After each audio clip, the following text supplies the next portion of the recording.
नमस्कार, yummy news म्हणजे महाराष्ट्रातील बातमीपत्रामध्ये आपले स्वागत आहे। बातमी बघण्यापूर्वी आमच्या चॅनलला लाईक आणि सबस्क्राइब करायला विसरू नका। तर बघूया आजची विशेष बातमी।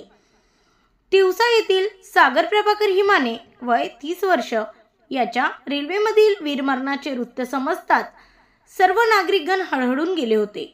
पदोन्नतीसाठी कर्तव्यावर जाणाऱ्या या भारत मातेच्या सुपुत्राला असे वीरमरण येईल याची कदाचित कुणालाही कल्पना नव्हती। आज गुरुवारी सकाळी सागर हिमाने याचे पार्थिव शरीर तिवसा येथे त्याच्या निवासस्थानी त्रिमूर्तीनगर तिवसा येथे सकाळी 8 वाजता आणण्यात आले। त्यानंतर 9 वाजता तेथून थेट बाजार चौकातून हिंदू स्मशानभूमीपर्यंत रॅली काढण्यात आली।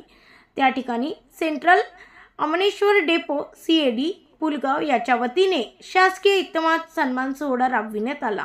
तोफांची सलामी देण्यात आली। यावेळी त्याचे पार्थिव आर्मीच्या गाडीने स्मशानभूमीपर्यंत भारत मातेचा जय जयकार करीत व शहीद सागर हिमाने अमर रहेच्या घोषणा देत रॅली काढण्यात आली। या प्रसंगी स्थानिक तिवसा पोलिसांनी सुद्धा सागरच्या पार्थिव शरीराला सलामी दिली। यावेळी आमदार राजेश वानखेडे, तहसीलदार मयूर कडसे, तालुक्यातील सर्व माजी सैनिक, राजकीय व सामाजिक क्षेत्रातील मंडळी, तिवसेकर जनता आदी मोठ्या संख्येने उपस्थित होते। ब्युरो रिपोर्ट, यम्मी न्यूज म्हणजे महाराष्ट्रातील बातमीपत्र। तिवसा येथून आमचे प्रतिनिधी सुनील घोरमडे।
माता जी, मम्मी जी सब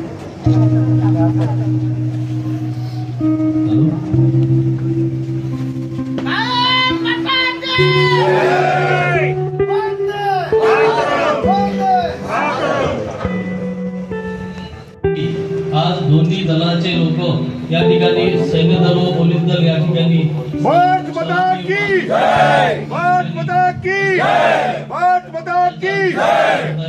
आणि या ठिकाणी